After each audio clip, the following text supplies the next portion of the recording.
So today we're gonna talk about a really exciting camera. This is the Leica X2. So I have been a Leica fan ever since I got my Leica Q, and the X2 is no different. However, the Leica X2 is an 8-year-old camera. There's a lot of cameras released now in 2020 and compact cameras at that. So why should you get the Leica X2 in 2019? We're gonna find out in this video.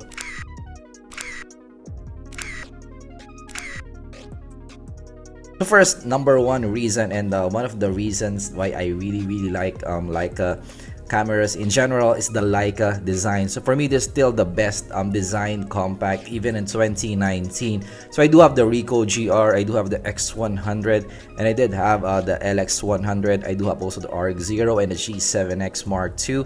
So I have quite a number of cameras, but still this is the best looking one for me. So it's an all metal kind of design. The materials that they use is just top notch with this one, and also even the leather that they use just feels really upscale.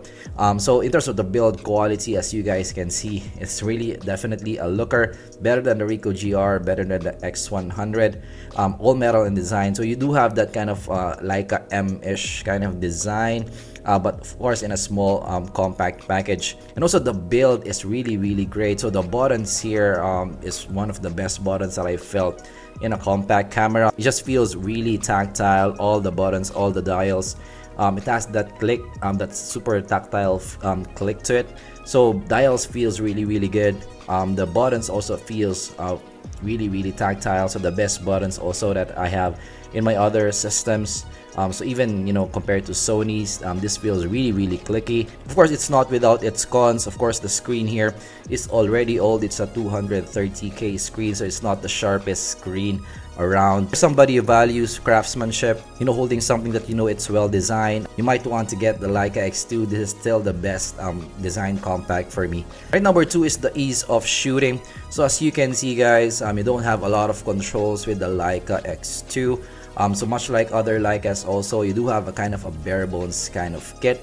So you have aperture controls at the top, you have a shutter control at the top. The button layout is the least that you can get in any compact cameras. This just super duper minimalist kind of kit. And also the menu system is just one row of menu, so it's very easy to shoot with this. It didn't take me much to learn how the UI looks like. So compared maybe to your Sony's, to your recent cameras, there's a lot of things to know in the camera, and the menu is a bit convoluted. So this one is a very simple camera. It's very easy to shoot here. So you have that kind of mindset that it's all about you and the shot. So the tool just goes away. So the user experience here is, I will say, still super top notch in the compact camera space. The closest one to this is the Ricoh GR actually. So the Ricoh GR has that kind of one row kind of menu still, but the Ricoh GR is a lot more convoluted compared to the X2. The X2 is even more simpler. So you have essentials. So that's one of the key things that I like in Leicas. You have just essentials. It's more if you forget the tool kind of works for you. And of course, shooting with the viewfinder is a joy with this. So definitely, if you're gonna buy an X2, get a viewfinder, because it makes shooting a lot easier, especially in the sunlight. So in the sunlight, actually, for the screen, it's not super duper bright because it's just a 230K screen. So the viewfinder makes it a lot easier to shoot in sunlight. And also you have an angled kind of viewfinder, so you can shoot from the hip, definitely easier. And for me, I tend to use the viewfinder 60% of the times, so it makes again shooting that much easier for me. Of course, it's not without its cons. So the AF here is a bit slow, so I tend to just go zone shooting. So that's not a major issue for me, because on street I use zone focus all of the time. So zone focus here is fairly easy. Just use the dial at the back and set it to 3 meters. And also there's some shutter lag here, so it's around 1 second to 1.5 seconds before you can take the next shot and before the screen shows up. So of course that is a con, especially for those trigger happy people. That makes me shoot slower with the Leica X2, and that's something that I'm okay with. And also the start is a bit slow. So the start sequence is around 1.5 seconds, so not as fast as your X100. And definitely the Ricoh GR is faster on these. Definitely for 2012 camera, there's some limitations, but after you learn about the limitations, this is a very easy camera to shoot with. It's a point and shoot kind of feel.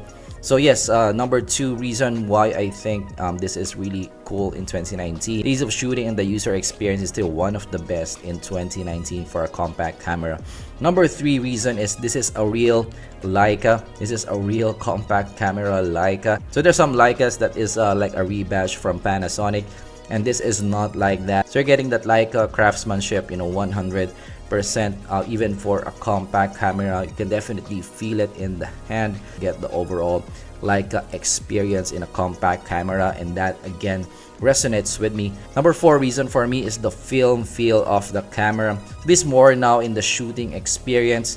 So actually, as I mentioned, there's some limitations with the Leica X2, but for me actually it's a Pro, so it's kind of like a film feeling in your camera. So definitely not a lot of people like that, but if you're into that, if you're into shooting slowly, thinking of the shot better, zone focusing, not a trigger happy kind of shooting, this definitely will work for you. This has a film feeling to it. As I mentioned, there's some shutter lag, so 1.5 seconds, but in film, you also have some shutter lag because you need to load up your film, so it's kind of just like that. AF, so in film you don't have even AF, you do zone focusing, so it's not a big issue. So much like film, again, you're gonna use some zone focusing. And also of course the overall controls, this is really film feeling, aperture controls at the top, shutter controls at the top, so you have a super duper film feeling with the Leica X2. So that's what I feel when I'm shooting with this. I want to shoot slow, I want to shoot more creatively. So for me, yes, number four reason, don't have a digital feel here, you have a film analog kind of feel, and that kind of resonates with me. Number five reason, and of course, for a photographer, one of the most important reasons is this has still very good IQ, even in 2020. So the colors are Leica colors. This is one of the color engines that right out of the camera, I'm really okay with the colors already. And it's also still very easy to tweak it in post. It's a very workable color. So actually for me personally, I do find a harder time modifying my Fuji colors compared to the Leica. So still very good colors here. I would say my favorite colors out of all the brands, and I do have all the brands here in the channel. ISO performance is not bad. For me, usable is 1600 to 3200. So more than that, I'm a bit 50-50 on using that. I do use noise reduction software for that, but actually this goes to 6400 to 12.8, so that's nice for a 10-year-old camera.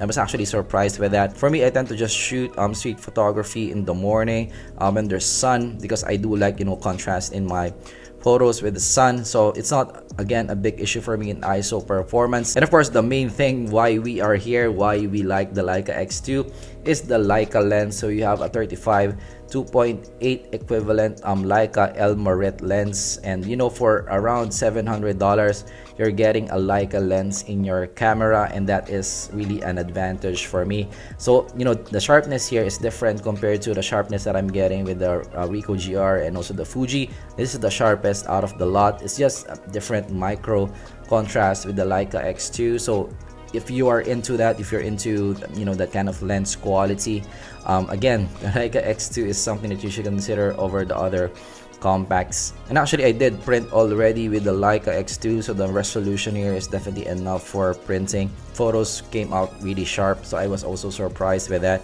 So it actually competes with my Leica Q, because I did print them side by side, and they really competitive even with the Leica Q in terms of the overall sharpness, which is very, very impressive for a compact camera. And of course, you do get an aps-c, so it is a premium compact. This is a big sensor, and it also shoots in GNG, so you're getting that technology. So you're getting that bigger sensor, of course, for better image quality. So IQ here is still, I would say, very competitive in 2019, especially when there's enough light in your shot. Alright, so those are the reasons why you should get a Leica X2 in 2019.